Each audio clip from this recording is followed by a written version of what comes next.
Bonsoir à tous, ravi de vous retrouver pour un nouveau JT sur Monaco Info. Voici les titres de ce lundi 31 mars. Emmanuel Macron, Al Gore ou encore le prince Albert II réunis à Paris pour SOS Océan. Cet événement international vise à échanger sur les enjeux liés à la protection des écosystèmes marins et à l'économie des océans. Un rendez-vous, vous l'entendrez, déterminant à quelques mois de la conférence des Nations Unies qui aura lieu à Nice en juin prochain. Le Fairmont Monte-Carlo se refait une beauté pour ses 50 ans. L'établissement emblématique de la principauté a entrepris des rénovations. Nous en parlerons avec son directeur général, Alexandre Ariel. Ravel à l'honneur au Festival Printemps des Arts à l'occasion du 150e anniversaire de la naissance du compositeur. L'Orchestre Philharmonique a interprété l'une de ses œuvres les plus jouées à travers le monde, le Boléro. Puis nous irons à la conquête de l'espace dans ce journal. À Washington, un festival vient d'ouvrir ses portes au Kennedy Space Center. Monaco y participe avec la présence notamment de la firme Venturi. Reportage à découvrir à la fin de ce journal. Mais avant de développer ces titres, le guide Michelin a dévoilé son palmarès aujourd'hui lors d'une cérémonie à Metz. L'Abysse Monte-Carlo, le joyau de Yannick Aleno, a décroché 2 étoiles, sacrant ainsi cet écrin inauguré il y a un peu moins d'1 an à l'hôtel Hermitage. Le restaurant Elsa de Marcel Ravin et Domenico D'Antonio retrouve lui sa première étoile. Le Blue Bay a quant à lui reçu le prix Passion Dessert qui récompense les artisans du sucré. À quelques mois de la 3e conférence des Nations Unies sur l'océan qui se déroulera à Nice en juin prochain, Paris a accueilli aujourd'hui SOS Océan. Organisé au musée de la Marine, cet événement international a rassemblé de nombreux décideurs politiques et scientifiques afin d'intensifier l'action pour sauver les océans et préparer au mieux l'UNOC. Justin Adel, bonsoir, vous êtes notre correspondant à Paris. Vous avez suivi pour Monaco Info SOS Océan. Que faut-il retenir de cet événement ? Eh bien écoutez Émilie, ce sommet a pour but, comme vous l'avez dit, de lancer un SOS pour les océans et surtout alerter les dirigeants du monde sur la réelle nécessité de mettre en place des mesures en juin prochain. Le tout autour de 5 axes prédéfinis comme la mise en place d'un cadre international avec du droit et de la sécurité, mais aussi la lutte contre toutes les formes de pollution et le dérèglement climatique. Bref, c'est un appel à l'aide pour une prise de conscience générale. Un rassemblement auquel a participé son Altesse Sérénissime le Prince Albert II de Monaco, le président de la République française Emmanuel Macron et d'autres personnalités politiques et publiques. Des échanges décisifs que souligne le Prince Albert II à notre micro. Nous sommes très impliqués et nous le serons toujours parce que habitant au bord de la Méditerranée, qui est une mer semi-fermée mais qui est une mer extrêmement importante, qui, vous savez, contient une biodiversité extraordinaire, qui subit aussi beaucoup d'attaques, qui a malheureusement a cette réputation d'être la mer la plus polluée. Je ne sais pas si c'est toujours vrai, mais en tout cas tous les efforts sont faits pour la préserver au mieux. Mais voilà, il faut que l'on continue dans ces différentes directions et peut-être en créant aussi, mais pas uniquement en Méditerranée, d'autres aires marines protégées. L'occasion aussi pour lui de prendre la parole et de laisser et transmettre un message. Il est clair, écoutez. Sans océan en bonne santé, nous ne serons pas en bonne santé. Et si nous ne sommes pas en bonne santé, nous ne pouvons pas envisager que les générations qui vont nous suivre le seront aussi, s'ils n'ont pas ce support vital que sont les océans. Et dans l'ensemble, le rôle de la principauté reste quand même important. Pourquoi ? Parce que Monaco va accueillir le Blue Economy and Finance Forum dans le cadre de la conférence des Nations Unies sur l'océan les 7 et 8 juin prochains. Ce sera au Grimaldi Forum et ce forum a pour but d'accélérer la transition vers une économie bleue durable, permettre l'émergence et la mise en œuvre de nouvelles innovations et surtout encourager les différentes formes d'investissement. Merci Justin Adel. Comme vous l'avez mentionné, la principauté est engagée depuis plusieurs décennies dans la protection de l'océan et la préservation de l'environnement. Elle est soutenue dans sa démarche par l'ensemble des acteurs monégasques, dont les établissements hôteliers. C'est le cas du Fairmont Monte-Carlo qui œuvre régulièrement pour réduire son empreinte carbone. Et cette année, l'hôtel fête son demi-siècle. En guise de cadeau, il s'est offert une beauté. Après plusieurs mois de rénovation, le Fairmont se part de nouveaux atouts. Bonsoir Alexandre Ariel. Bonsoir. Vous êtes le directeur général du Fairmont Monte-Carlo. Vous marquez le 50e anniversaire de l'établissement avec de nombreuses rénovations. Est-ce que c'est un nouveau chapitre qui s'écrit pour le Fairmont Monte-Carlo ? Oui, c'est une grande fierté et un honneur de pouvoir présenter une nouvelle page pour le Fairmont Monte-Carlo, ouvert en 1975 et après 50 ans, j'allais dire de bons et loyaux services, c'était exceptionnel de rénover l'hôtel. Donc toutes nos chambres sont rénovées, les 600 chambres de l'hôtel ont été totalement rénovées avec un décor très contemporain, très Riviera, représentant parfaitement la principauté de Monaco. Et puis alors on a été au-delà des chambres rénovées, on a aussi rénové toutes les parties communes de l'hôtel, le lobby, et puis on a installé un nouveau restaurant sur le rooftop de l'hôtel, Amou, qui signifie amour en monégasque, là où nous sommes actuellement. Et puis le fameux Nobu, qui officie depuis plus d'une dizaine d'années en principauté, aussi a été totalement rénové avec un complet nouveau design et nouveau restaurant. C'est un style qui invite à la détente et à l'évasion, hein. C'est un style qui invite à la détente et à l'évasion, c'est un style qui rappelle la Méditerranée. Vous savez qu'une grande partie de nos chambres donne sur la mer Méditerranée et donc on a voulu aussi mettre en avant tout le côté de la mer et de la Riviera méditerranéenne dans la décoration de nos chambres. Ces rénovations étaient nécessaires ? Ces rénovations sont nécessaires. La concurrence est importante, non seulement au sein de la principauté, mais aussi, vous savez que la principauté compite avec des destinations comme Barcelone ou bien d'autres en Europe et même à l'international. Et il est important pour le prestige de la principauté de proposer un produit exceptionnel pour les clients qui viennent nous rendre visite. Important aussi de réaffirmer votre place au sein des établissements hôteliers emblématiques de la principauté, hein. Tout à fait, le Fairmont Monte-Carlo est un hôtel iconique. On a une situation exceptionnelle entre la mer Méditerranée, le casino, la fameuse place du casino et puis le mythique virage Fairmont. Et donc il est crucial et important pour le Fairmont Monte-Carlo d'avoir un produit exceptionnel à proposer à ses clients. C'est aussi l'hôtel avec la plus grande capacité en chambres et en salles de réunion, vous confirmez ? Je confirme, en ce moment, étant donné en plus qu'il y a quelques travaux dans d'autres hôtels de la principauté, nous avons 30% de la capacité hôtelière monégasque, qui est un nombre très important. Donc tous les congrès, tous les groupes se passent, en tout cas pour la plupart d'entre eux, au Fairmont Monte-Carlo. Et justement, comment vous voyez l'avenir? Est-ce que les indicateurs sont au vert? Alors, l'avenir est bon, l'avenir est très très bon. Le passé a été excellent. On a déjà les résultats de la direction du tourisme et des congrès. On a eu un premier trimestre excellent en principauté. Et puis l'avenir au Fairmont Monte-Carlo est fantastique. Avril, mai, juin va être très très fort, je vous l'annonce déjà. Énormément de congrès, énormément de clientèle individuelle qui va revenir. Et donc on est ravis de ces prévisions. C'est un quartier qui a changé de visage avec l'inauguration en décembre dernier de Mare Terra. Comment avez-vous accueilli votre nouveau voisin ? Alors avec grand plaisir, pour être totalement honnête, il y a eu quelques disturbances et quelques gênes ces dernières années, mais en tout cas on l'a accueilli avec grand plaisir. Maintenant le Fairmont Monte-Carlo se situe en plein cœur de ce nouveau quartier.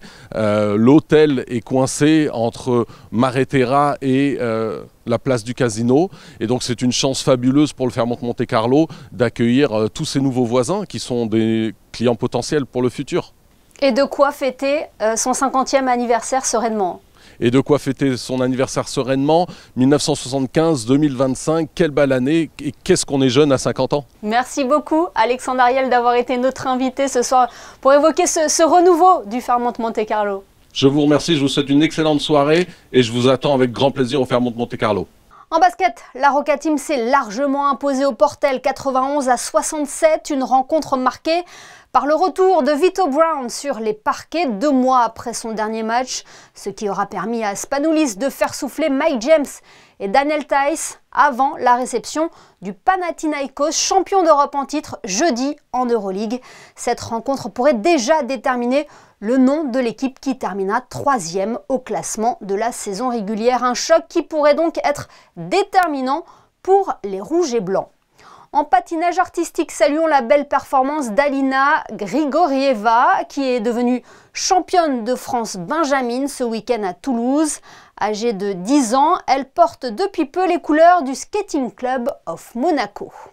On reste dans le sport pour faire plus ample connaissance avec une autre sportive. Elle s'appelle Lune Mathis. Après l'obtention de son baccalauréat au lycée Albert Ier, cette monégasque de 20 ans a décidé de poursuivre son cursus scolaire aux États-Unis. Elle a intégré depuis un an l'université du Michigan où elle mène de front ses études et le sport. Elle était engagée ce week-end au championnat national universitaire de triathlon à Miami. Bonsoir Lune Mathis. Bonjour. C'est un sacré pari que de pouvoir allier sport de haut niveau et études universitaires aux États-Unis. Comment vous arrivez à concilier les deux tout d'abord? Alors c'est quelque chose que j'ai déjà fait du coup ici à Monaco en étant au lycée Albert Ier et en nageant à l'ES Monaco Natation. Donc c'est vrai que c'est quelque chose dont j'avais déjà l'habitude en fait. Mais ici c'est vrai que c'est quand même différent. Le campus américain c'est très différent de Monaco et du lycée. Mais c'est quelque chose en fait que j'ai toujours voulu continuer et donc du coup le matin et toute la journée je suis en cours et après tous les jours j'ai entraînement avec mon équipe de triathlon ici sur le campus. Que suivez-vous comme cursus à l'université du Michigan?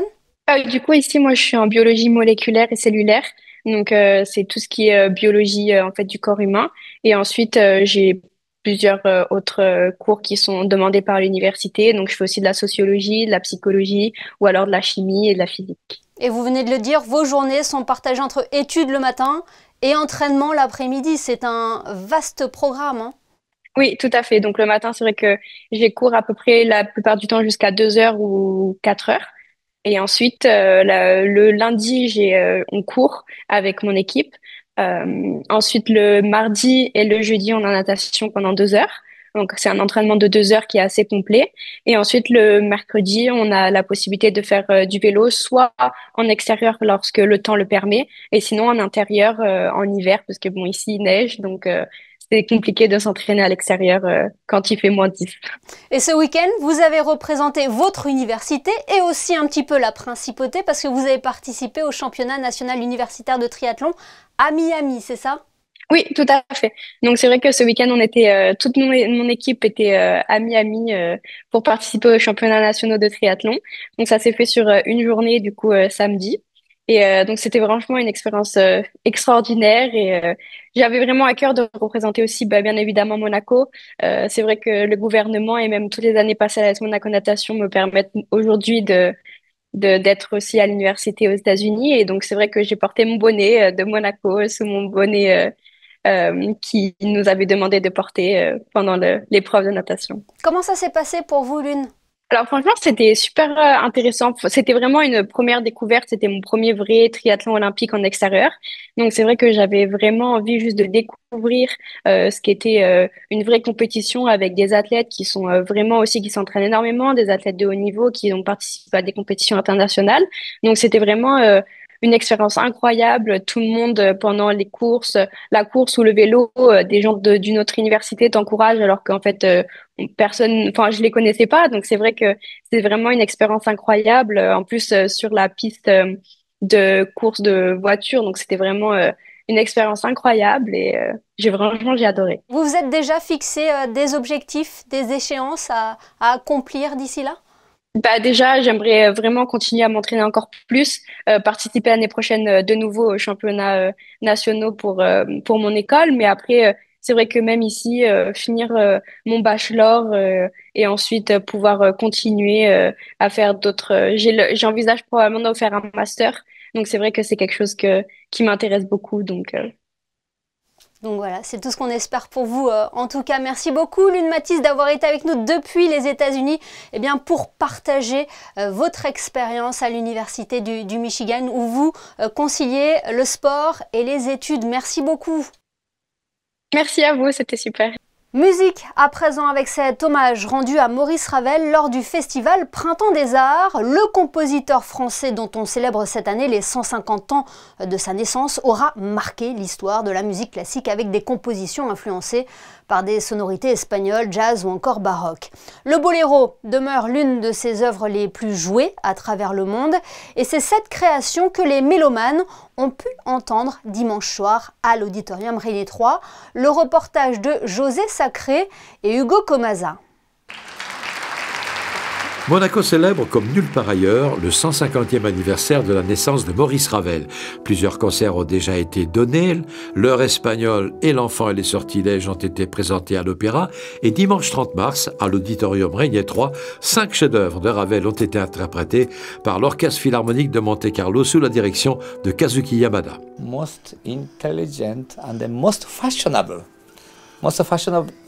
composer for me. Actually, much more with joyful or some jazz feeling also already included by his music, in his music already.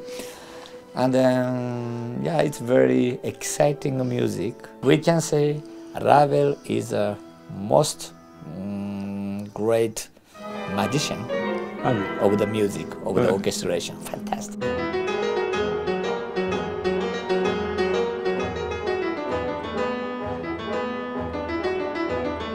Pavane pour une infante défunte, une barque sur l'océan et, avec le merveilleux pianiste Nelson Gurner, les 2 concertos pour piano, le concerto pour la main gauche et le concerto en sol.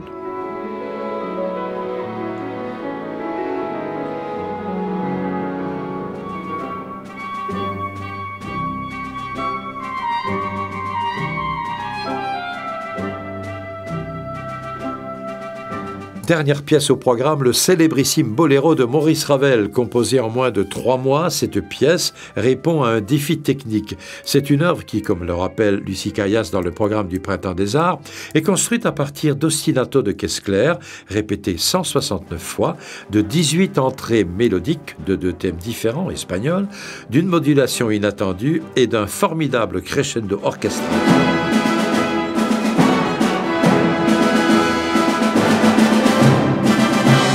C'est un chef-d'œuvre mondialement connu, revisité par des musiciens, chorégraphes et cinéastes. Avec le boléro de Ravel, l'Orchestre Philharmonique de Monte-Carlo et Kazuki Yamada ont fait un triomphe.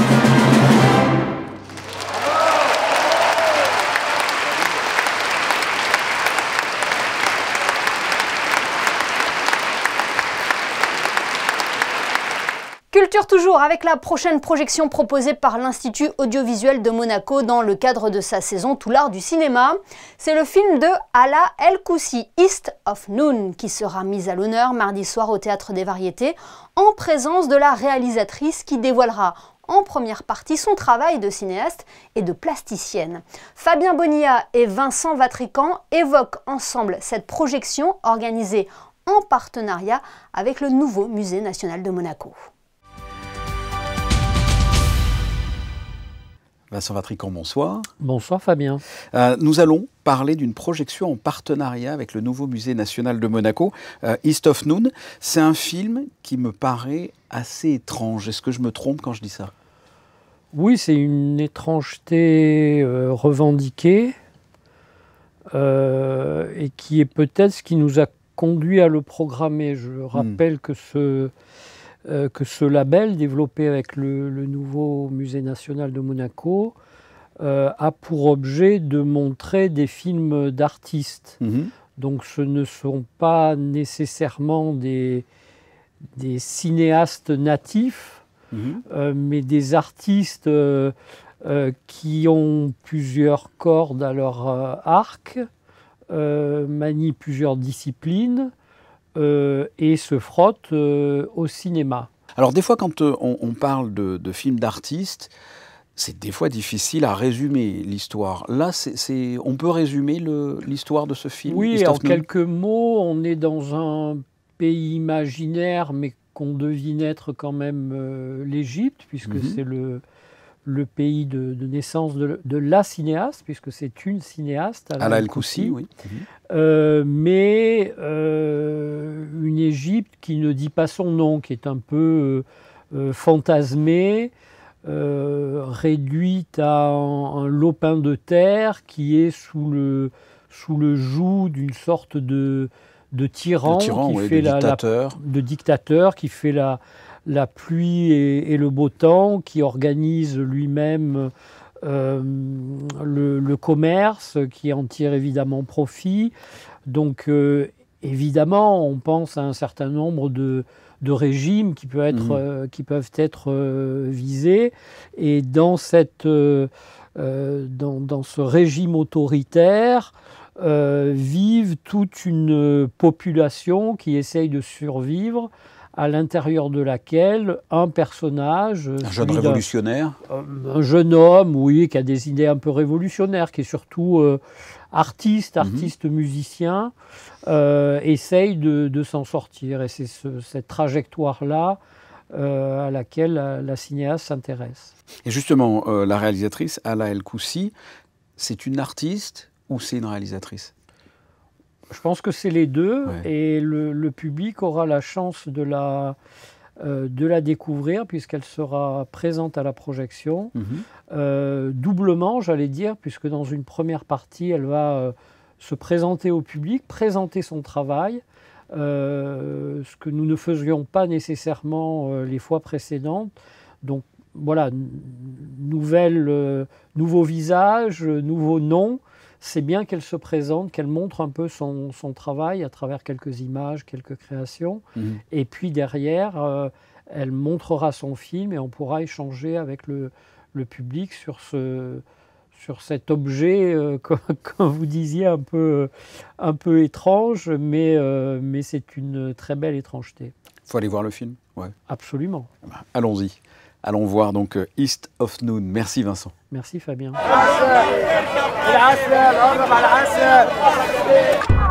بنص الرماد شاب جدع كروان رباني يسمح في الدوشة الحياة. Voilà pour cette projection organisée donc en partenariat avec le nouveau Musée national de Monaco. Son directeur, Björn Dahlström, a d'ailleurs été nommé dernièrement vice-président du conseil artistique de la Fondation Prince-Pierre. Il succède ainsi à Marie-Claude Beau, dont l'engagement et la passion ont marqué l'histoire du prix international d'art contemporain. On vous emmène à présent à la conquête de l'espace avec cet événement qui s'est ouvert ce week-end à Washington. Le festival Earth to Space aborde cette exploration d'un œil différent en réunissant des intervenants d'horizons divers au Kennedy Center. La principauté figure parmi les participants. Rejoignons sur place notre correspondante Alexandra Pani. Vous reconnaîtrez derrière moi le rover de Venturi. Il fait partie des attractions phares de ce premier week-end de festivités. L'on peut dire que Monaco compte aujourd'hui parmi les acteurs clés dans la nouvelle conquête de l'espace. J'ai pu rencontrer différents intervenants de ce festival. Nous allons voir avec eux comment va s'écrire cette nouvelle page de l'histoire spatiale. Explorer l'espace grâce à la science, mais aussi les arts. Durant 3 semaines, le Kennedy Center de Washington DC met l'artiste et scientifique avec une vision commune, écrire une nouvelle page de la grande histoire de la conquête spatiale. I wanted to do something different. I've been doing these festivals for a long time and they focused on more geographically. And so I wanted to begin to look at more thematic ways to bring global arts and culture together. So we started with rivers and then forest and now space, and then we'll go to the Arctic and Antarctica to ice and look at that and continue. We have a plan for about 10 years of doing this arts and science and technology. Un festival auquel la principauté de Monaco a été conviée. Cela nous a permis aussi, bien sûr, de pouvoir expliquer et éduquer le public sur ce que Monaco a fait depuis plus d'1 siècle pour tout ce qui touche à la protection de l'environnement, surtout la conservation des océans. Et il est important de rappeler que c'est dans l'espace que nous pouvons continuer à étudier les changements climatiques et les océans. L'ouverture d'un bureau des affaires spatiales en 2021 a vraiment consolidé notre engagement vers le secteur spatial.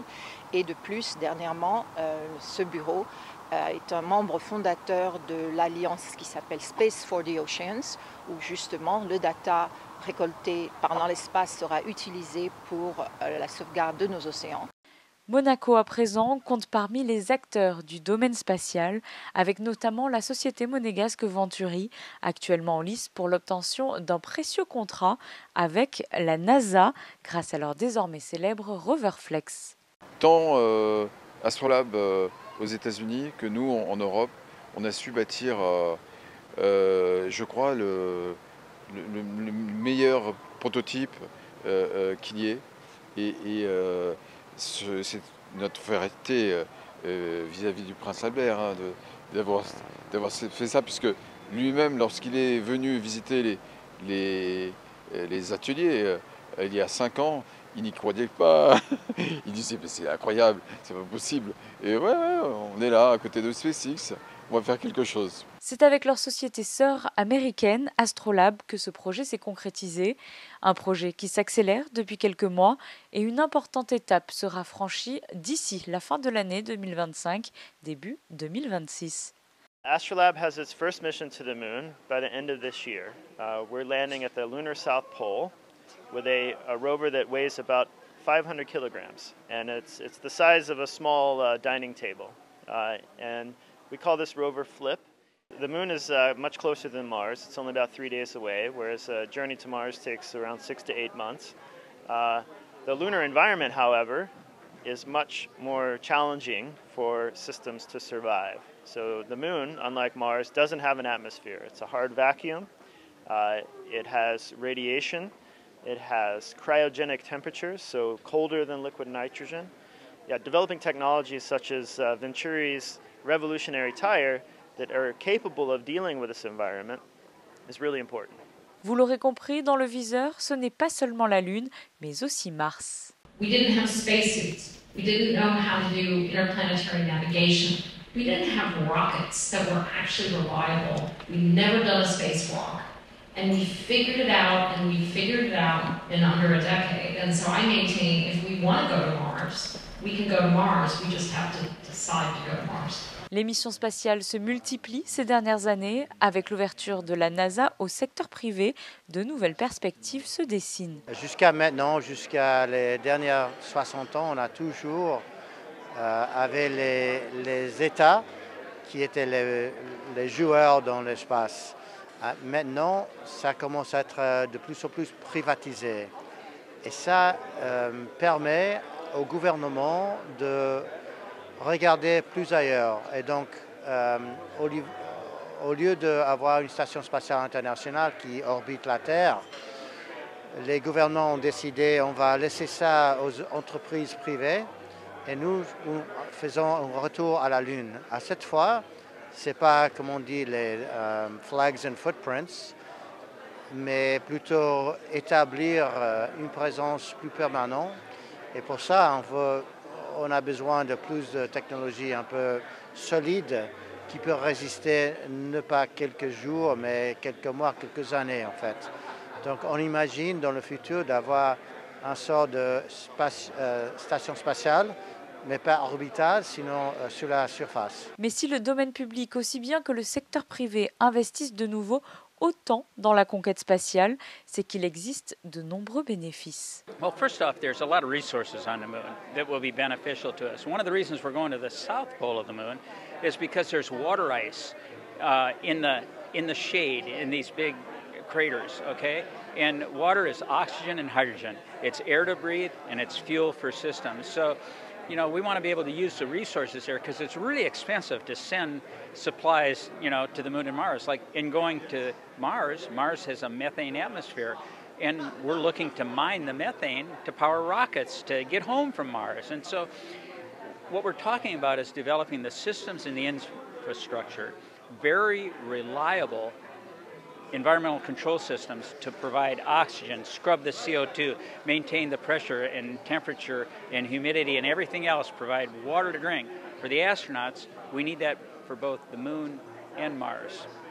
C'est aujourd'hui une nouvelle ère qui se dessine. L'exploration spatiale offre de nouveaux défis technologiques, géopolitiques et environnementaux. Et la principauté de Monaco compte bien s'inscrire dans l'histoire de cette nouvelle odyssée de l'espace.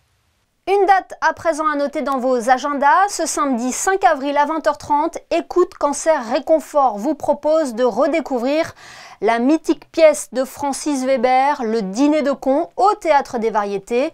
La pièce sera jouée par la compagnie du Théâtre des Oiseaux de Nice et mise en scène par Benoît Tessier. L'intégralité des bénéfices de cette soirée sera reversée au profit d'Écoute Cancer Réconfort. Plus d'informations sur le site officiel de l'association. Place à présent à votre rubrique qui met en valeur les artisans, les restaurateurs, les commerçants de la principauté. Aujourd'hui, coup de projecteur sur un savoir-faire minutieux qui a fait la renommée de cette entreprise basée à Fontvieille. Christine Dapetit. Fondé en 1980 par Alain H à Monaco, Graphic Service est une référence en principauté. Vous allez voir pourquoi. Cette imprimerie de référence située dans le quartier de Fontvieille, au 9 avenue Albert II, immeuble Le Copori, au 9e étage, allie tradition, modernité et savoir-faire. Alors voici comment toute cette belle histoire a débuté. Il a décidé de monter l'imprimerie parce qu'il avait suivi les études, on va dire, en cours à distance pour faire de la communication. Et c'était sa passion, donc il s'est lancé là-dedans. Il a commencé tout seul, il faisait le commercial la journée et il imprimait la nuit. Et puis finalement, un salarié, 2 salariés, et la société a grossi comme ça pour atteindre jusque dans les années 2000 un effectif total de 50 personnes. Elle propose tout ce dont le tissu monégasque a besoin, c'est-à-dire on va s'adresser aux particuliers, on a du petit outil de production, on a aussi, vous pouvez le voir, une grosse presse qui permet à Monaco d'être souverain sur l'impression de la presse. Ça, c'est important de le souligner. Donc on va faire des livres, des brochures, des plaquettes, des cartes de visite très haut de gamme. On fait tout, vraiment tout, contrairement à d'autres imprimeurs qui se sont spécialisés. Notre choix, ça a été d'être très diversifié. Aujourd'hui, il ne suffit pas seulement de développer, il faut être aussi un bon gestionnaire, faire attention aux dépenses inutiles, aux coûts. Voilà, aujourd'hui, c'est un challenge de chaque jour d'être performant entre le chiffre d'affaires et aussi les charges qui sont assez lourdes. Donc c'est une grande fierté. Majoritairement avec Monaco, on fait plus de 75% de notre chiffre d'affaires ici.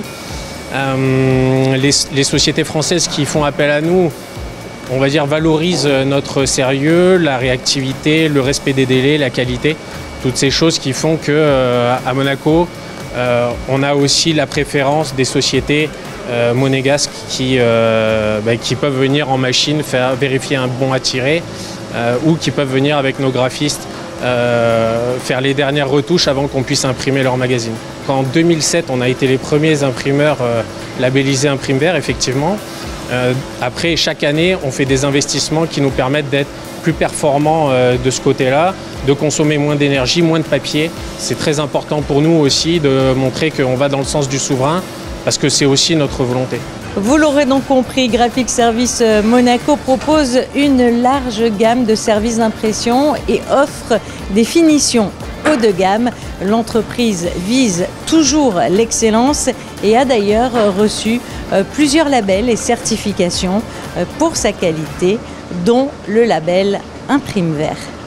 Oui, un label environnemental qui récompense les imprimeurs pour leur engagement éco-responsable. Ce journal est à présent terminé, mais l'information continue sur nos réseaux sociaux et notre site internet. Dans un instant, la météo de Théo Schumer, suivi de votre magazine, Les Experts Foot.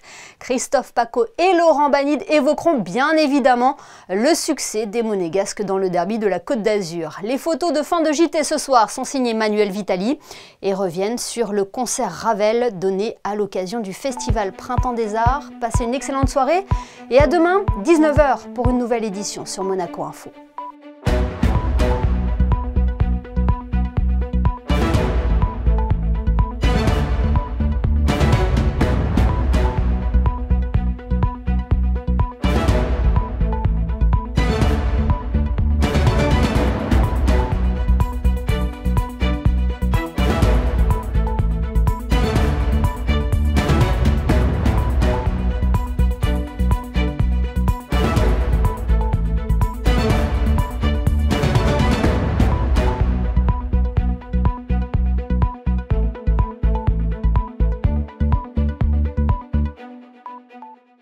Retrouvez la météo avec Suisse Courtage, votre partenaire de confiance en assurance à Monaco. Protection sur mesure pour particuliers et professionnels.